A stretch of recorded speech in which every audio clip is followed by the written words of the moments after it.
Hello, Raising Saints family, and welcome to this special news bulletin alert.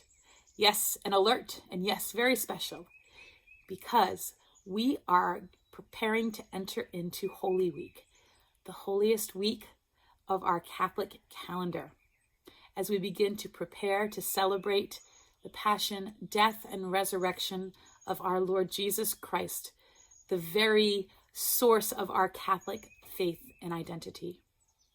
So, I welcome you to this short little video in which I would like to share with you all of the events that are coming up in these upcoming days, so that you and your family have an opportunity to participate in this daily living of our Catholic faith over the next several days.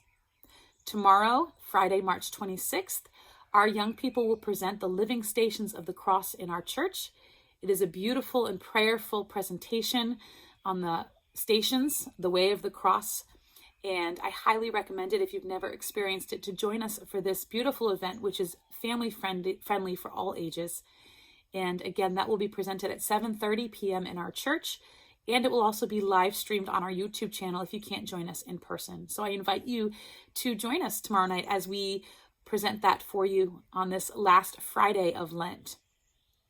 On Saturday, we will have all-day confessions from 9 a.m. to 3 p.m.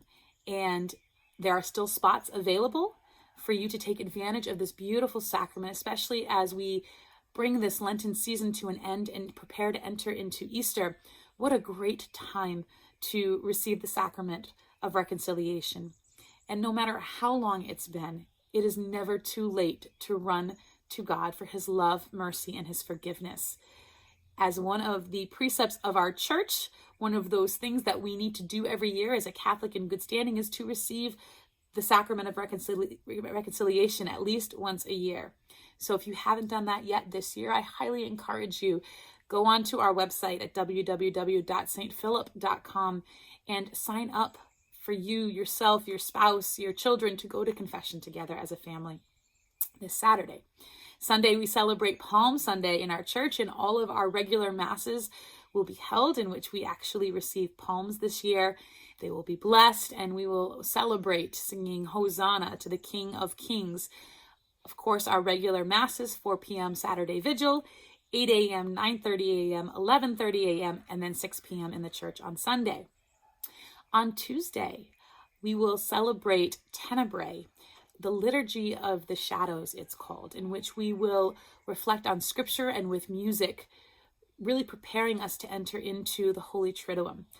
This service will be held in our church on Tuesday evening, March 30th at 7 p.m. in person, and will also be streamed online on our YouTube channel. So I encourage you, if you've never attended a Tenebrae, to come check this out. It's a beautiful, prayerful evening, again, to really prepare our hearts for the Triduum, which begins on Thursday with the Supper of the Lamb.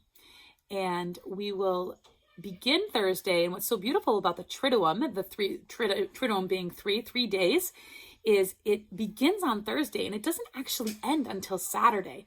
And we have the Holy Thursday Mass, Good Friday service, and then the Easter Vigil Mass, which all make up the Holy Triduum. So we will be offering 2 Masses, service liturgies for each Holy Thursday and Good Friday, 5 p.m. and 7 p.m. each on Thursday and Friday. And then the Easter Vigil will be celebrated at 8 p.m. on Saturday night. What is so beautiful is we also offer the Stations of the Cross, the Way of the Cross, on Good Friday, noon and 3 o'clock. As we read in Scripture, it was about noontime when Jesus was nailed to the cross, and then at 3 o'clock when he died.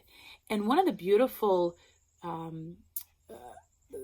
traditions that my family held, or many families I know hold, is that from 12 to 3 on Good Friday, we remain somber and quiet. There's no TV, there's no music, it's a time of prayer and reflection. So I invite your family to even that time of devotion, that time of remembrance, that of what Christ did for us, that he died for you and for me, and that when he was nailed to the cross, it was your face and it was my face that he saw and that he died for. So I encourage your family, if you're able, between 12 and 3 on Good Friday, maybe to attend the Stations of the Cross at the church, but also to remain quiet during that time, to remain prayerful during that time. As I mentioned, we will have the Easter Vigil Mass at 8 p.m. on Saturday, on Holy Saturday. And then on Sunday, Easter Sunday morning, we will have 3 Masses, again, 8 a.m., 9:30 a.m., and 11:30 a.m. All of the Masses and liturgies for the Holy Triduum do require a reservation on our Sign Up Genius so that we can maintain safe social distancing in the church. And again, you can go right to our website, www.stphilip.com, to access those Sign Up Geniuses. Remember too that if a Mass is filled at this time, to keep checking back just in case a space may free up, that you could sign up in that case. Lastly, I want to mention one last part of this preparing for Holy Week, and that is the idea of almsgiving. Remember, Lent is a time for prayer, fasting, and almsgiving. Right now, our church is running, the diocese is running their Catholic Charity Appeal, in which they are looking to raise money for Catholic Charities, which supports a multitude of ministries to those in need. And of course, we as adults and parents and families, we are, one of the precepts of the church, or 2 of them, are to support those in need and then to support to your parish needs. And one of the things that we're all right now doing is prayerfully considering donating to the Catholic Charity Appeal. Well, as part of this Raising Saints, I just want to encourage another aspect of how can we incorporate this with our children. And the Catholic Charity Appeal has created this year a beautiful document on how to teach children about almsgiving, about giving back to those in need, how they can do that through their actions, by helping out around the house, by creating cards maybe for the elderly or for those who are sick. And then, of course, by offering, if they make a small little allowance or earn something here or there, that they can contribute as well. And one of the things we can begin to teach our children very young is how to give back to their community and give to those in need. So I encourage you to look at this document and to see what you can do this week as we bring Lent to a close, to encourage your children, your young ones, if you have them at home, to grow up in this mindset of giving to others, of giving alms, if you will. And it can be through their deeds and through their prayers. It doesn't necessarily have to be monetary. But when we create that idea of gift to other, or to giving to those in need at such a young age, that will transform as they grow up, and they'll grow up with that desire to help others. So again, we are looking forward to celebrating Holy Week with you.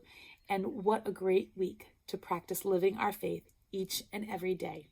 We look forward to seeing you this week, whether in person or virtually, and wish you the best Holy Week yet. God bless, and we'll see you soon.